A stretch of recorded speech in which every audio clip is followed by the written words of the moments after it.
dommage, madame. Monsieur l'inspecteur, vous sortez de chez vous comme ça? Oui, oui.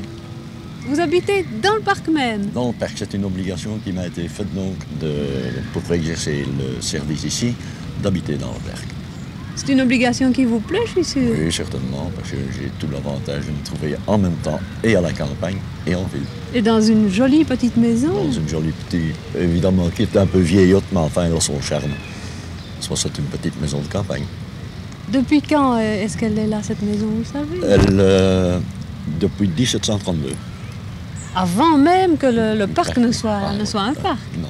Oui. Et l'autre maison, ce n'est pas chez vous, ça? Non, ce n'est pas chez moi. Elle était occupée antérieurement par le chef du service des plantations, n'est-ce pas? Et maintenant, elle sert aux petits vieux pensionnés qui viennent jouer aux cartes ici. C'est leur abri? C'est leur abri, oui. Il y en a beaucoup qui viennent? Bon, il faut succès? compter une douzaine, entre 12 et 15 à peu près qui viennent ici. Tous les jours? Qui viennent tous les jours, oui, l'après-midi. Il y a longtemps que vous êtes là? Ben, j'en suis pour ma 17e année de service dans le parc. 17e année? 17e année, oui. Je suis arrivé ici en 1957. Et on est choisi pour ça ou on doit... Oui, c'est-à-dire on postule. C'est donc une situation qui revenait de fait toujours à un inspecteur.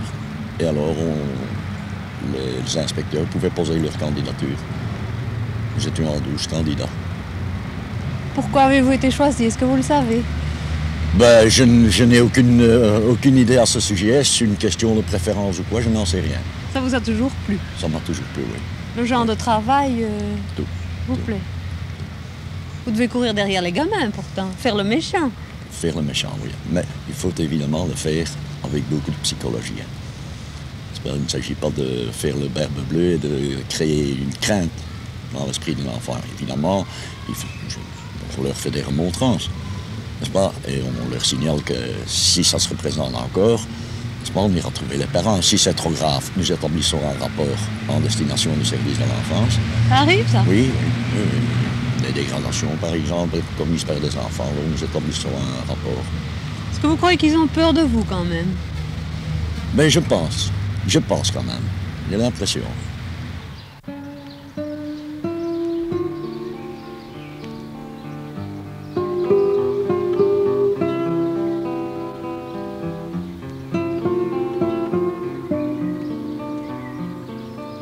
L'inspecteur Van Bodinkhuizen est le gardien du parc Josaphat à Schaerbeek. C'est en 1574 qu'un pèlerin rentrant de Terre Sainte par un chemin qui allait alors de Cologne à Louvain aperçut une jolie vallée boisée. Et il crut à un miracle tant elle ressemblait à la vallée de Josaphat qu'il avait vue près de Jérusalem. Ce nom de Josaphat devait rester.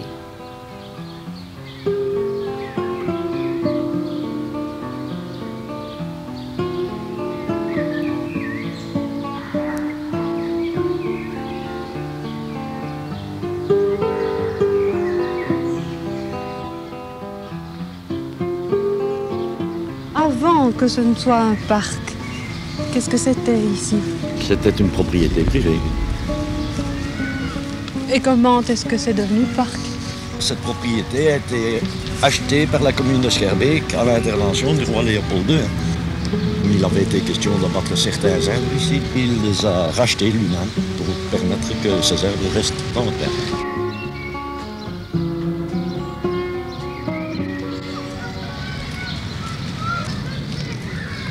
C'est le paradis des enfants. Oui, ça. Il n'y a que 2 ou 3, 4 ans que ça existe ici, ces jeux. Ce bac à sable ici, alors ces jeux pour enfants ici. En été, par beau temps, on se croirait, les alliés ici du parc, on se croirait rue Neuve à ce moment-là. Il me semble qu'il n'y avait pas tant de monde dans le temps, ou bien est-ce que j'ai oublié? Non, ça a toujours été excessivement fréquenté ici. Maintenant, évidemment, les gens se déplacent beaucoup plus vers l'extérieur et délaissent un peu le parc. Mais des enfants, il me semble quand même qu'il y en a plus qu'avant. Ah oui, évidemment, cela provient du fait qu'il n'y a pas plus d'autres espaces libres.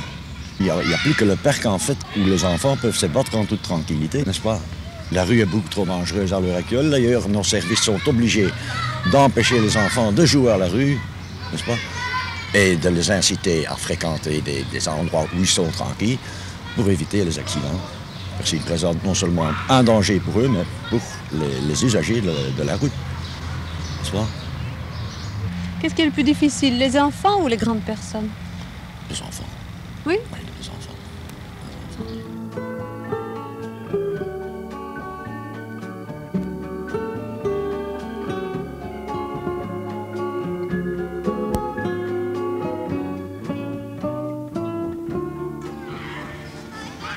La fontaine d'amour vers où nous allons est un des lieux du parc favoris des enfants.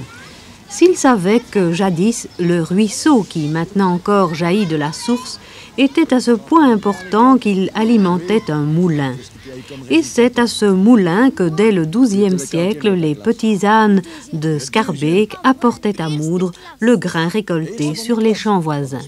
Nee, de vierde. De vierde? Ja, ik zit nog altijd in Il est het quatrième. eerste. Et toi? Ik zit aussi quatrième. Aussi quatrième. Moi, je Sur suis combien en d'élèves? Sur 3? Et vous connaissez la fontaine d'amour ici? Oui. Vous savez ce que c'est? Oui. Qu'est-ce que c'est? Oui, mais c'est une source naturelle. C'est l'eau qui sort directement du sol.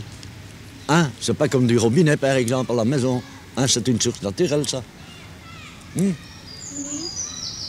Il y a beaucoup de personnes qui viennent ici chercher de l'eau, de la fontaine d'amour. Parce qu'il paraîtrait, je ne sais pas par expérience personnelle, mais ces gens prétendent que cette eau est excellente pour les affections des yeux, les infections et tout. N'est-ce pas? On dit c'est bon ça, mais avec les arbres et tout, il y a de la saleté et l'eau prend ça avec, ça tombe dedans et les gens boivent ça. Oui, mais ça se dégage toujours. Hein. Regarde au fur et à mesure, tu vois? Regarde, elle sort au fur et à mesure de la vasque. Tu vois? Évidemment, il y a toujours des impuretés. Pour bien faire, on devrait faire comme avec l'eau. Toutes les eaux, la faire bouillir pour enlever les microbes. Il y a toujours des microbes dans l'eau. Mais des fois, il y a des saletés dedans. Ah oui, mais ça c'est normal.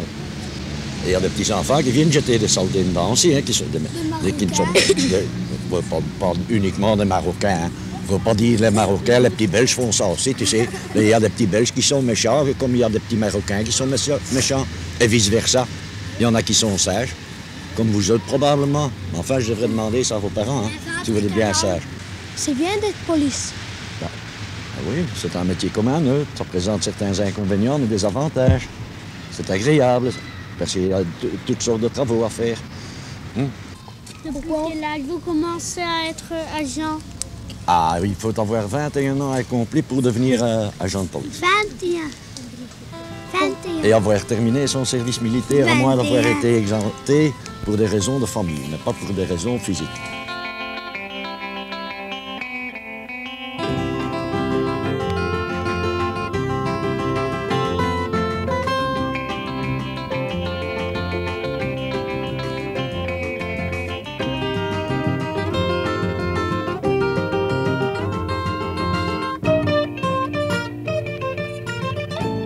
Les amoureux?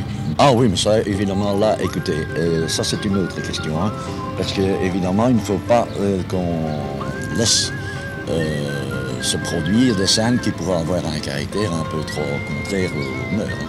Vous comprenez? Aussi longtemps qu'ils se contentent de se bécoter gentiment sur un banc, écoutez, nous avons tous fait ça, n'est-ce pas? Et je ne vois pas ce que ça pourrait constituer comme mal. Moi, je dois dire qu'en fait, c'est rare. Je n'ai jamais dû dresser procès-verbal pour outrage aux mœurs, par exemple. À ce point de vue-là, nous sommes un peu privilégiés parce que lorsque je vois ce qui se passe dans d'autres endroits similaires, comme le parc du Cinquantenaire ou n'importe quoi, ici, nous avons très peu à nous plaindre au point de vue d'actes contraires aux mœurs.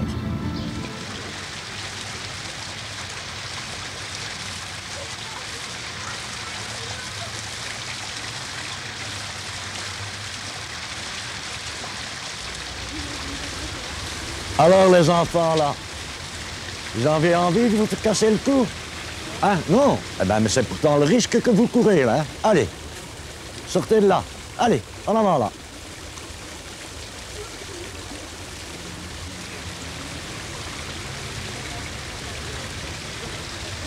Vous savez très bien que vous ne pouvez, ici, que suivre le chemin fléché pour la piste de la Sueur. En dehors de ça, vous ne pouvez pas vous promener dans les talus niquois.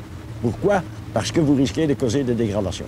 Or, ce n'est pas certainement pour ça que vous venez ici. Pas? Non, vous venez pour vous amuser.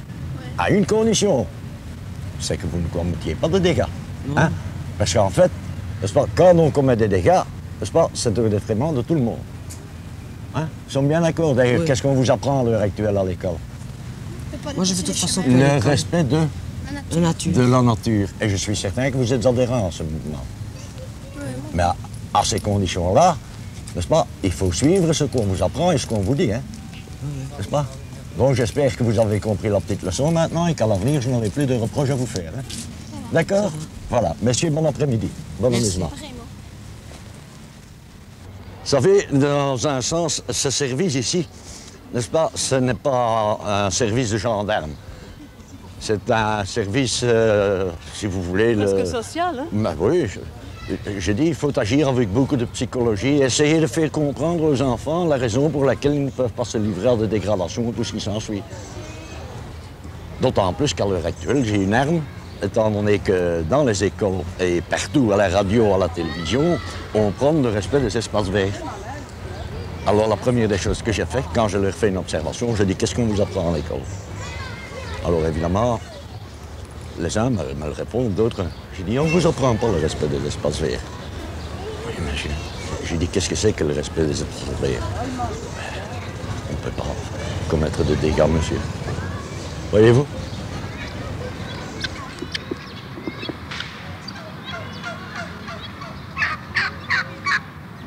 Ça a beaucoup évolué au fil des années au point de vue facilité et tolérance donc, dans le parc, parce que regardez, dans le temps, même la plaine du Tierlerk n'était pas accessible au public. Hein.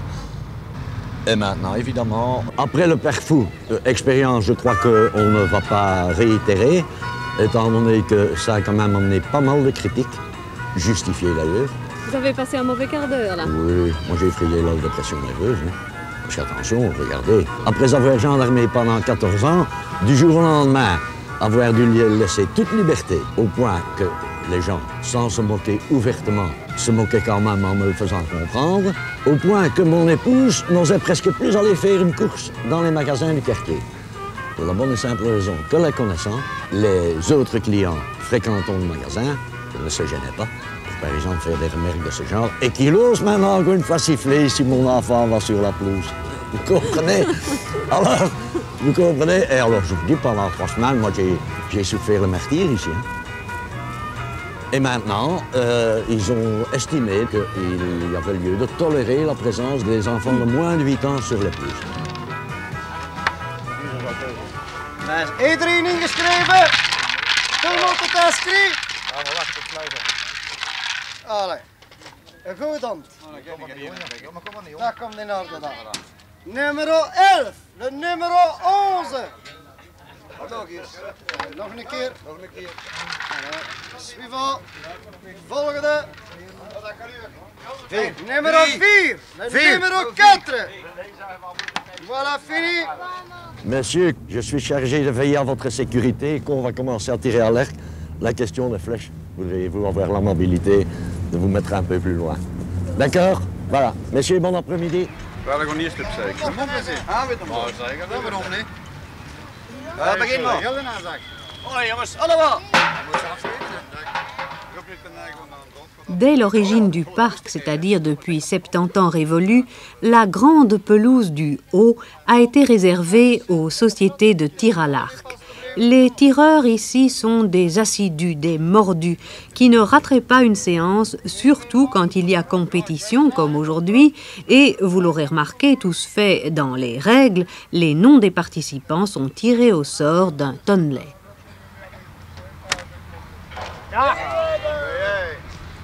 Presque.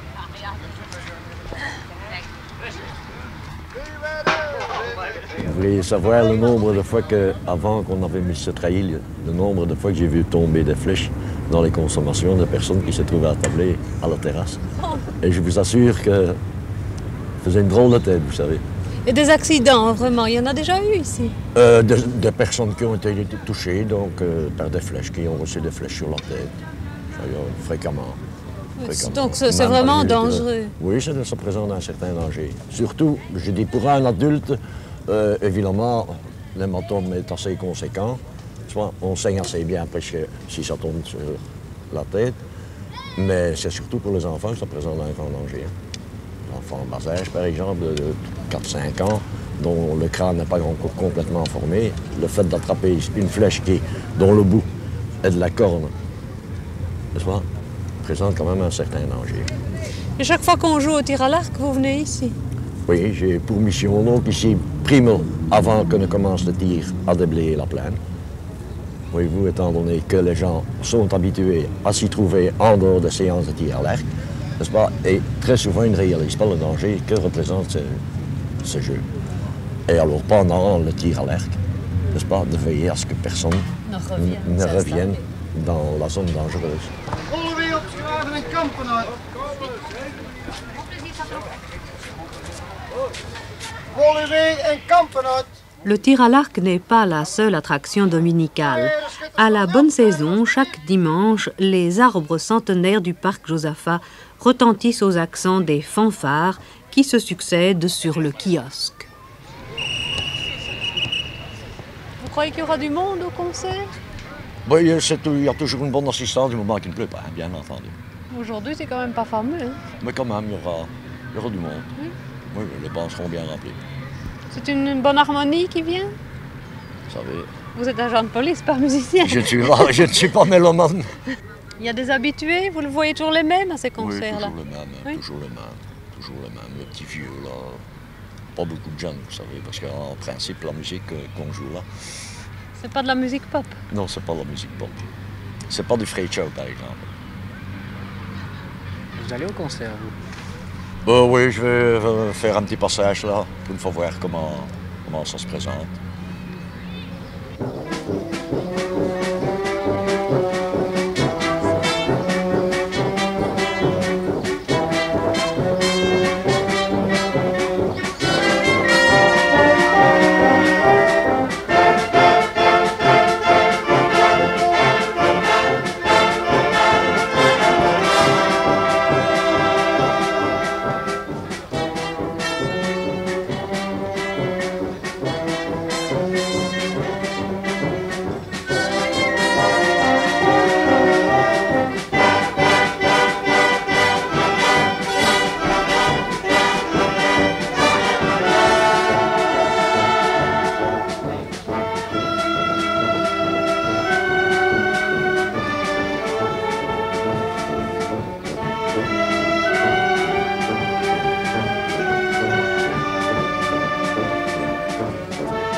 Allez, ah, c'est celui-ci, ça c'est mon habitué, ça.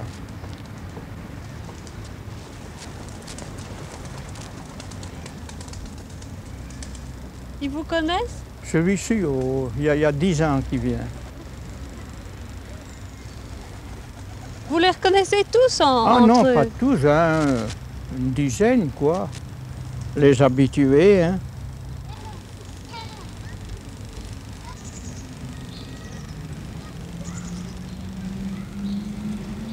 Est-ce qu'ils vous reconnaissent de loin? Bon, quand ils sont fins, à une centaine de mètres. Quand ils ont faim seulement. Ah oui. Vous venez souvent? Oh, tous les jours, hein.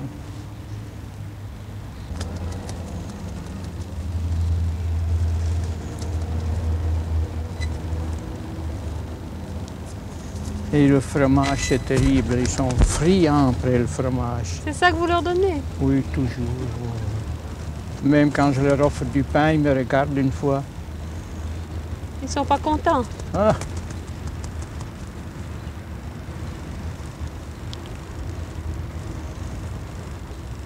Mais il y en a des fois, je suis plein de pigeons, hein. Allez, haut. Allez, comme.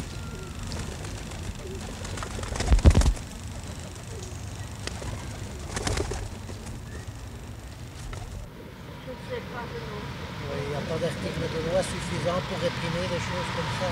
Allez, montre-toi par ton beau côté. Merci, monsieur. Dans quelle journée?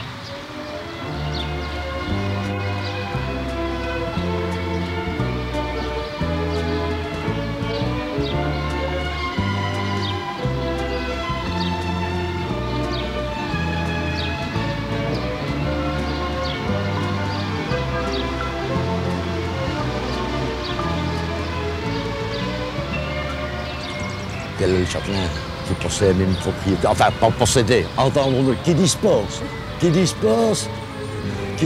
d'une propriété comme celle-ci, avec une maison historique en plus. Quand je vais au rapport à la division centrale, on dit voilà le châtelain du Perque est là. Ah, c'est exact, le châtelain du Perque. Oui, oui. Quand il m'arrive d'aller en ville faire des courses ou n'importe quoi avec mon épouse, eh bien moi je suis oppressé. Tellement habitué ici-dedans, moi je passe toute ma vie ici-dedans. N'est-ce pas? C'est jour et nuit si vous voulez. Et je vous garantis, moi je suis oppressé, je suis incommodé quand je vais en ville. Incommodé. Et je dis encore, on a le grand avantage ici, c'est que c'est dans un creux. Les émanations de l'extérieur ne descendent pas, elles montent.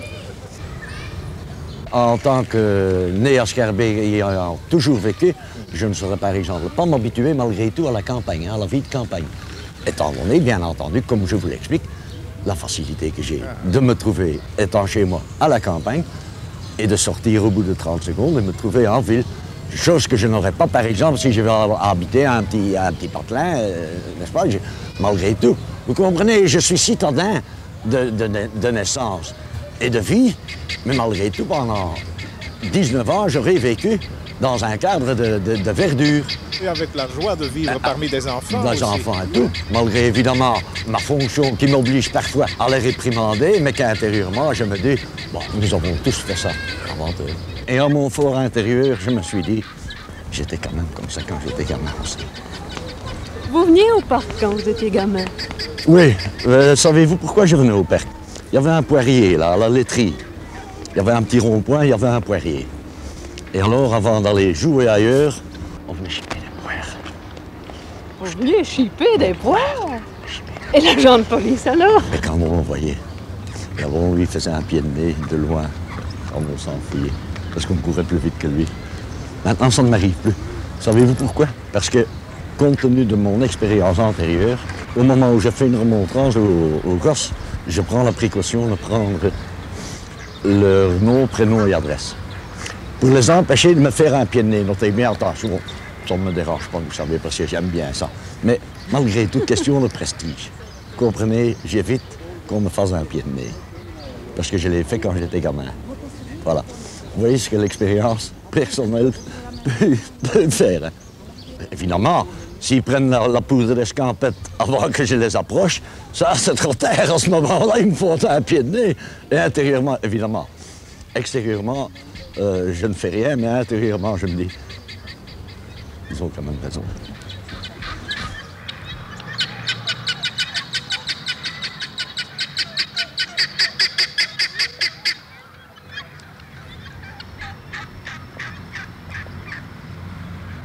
Quand vous serez pensionné, vous resterez quand même dans le quartier, sans doute. Probablement. Probablement. Je suis né à Schaerbeek et j'ai toujours habité à Schaerbeek alors, vous savez. Je crois que c'est avec un petit pincement de cœur que j'ai habité ailleurs.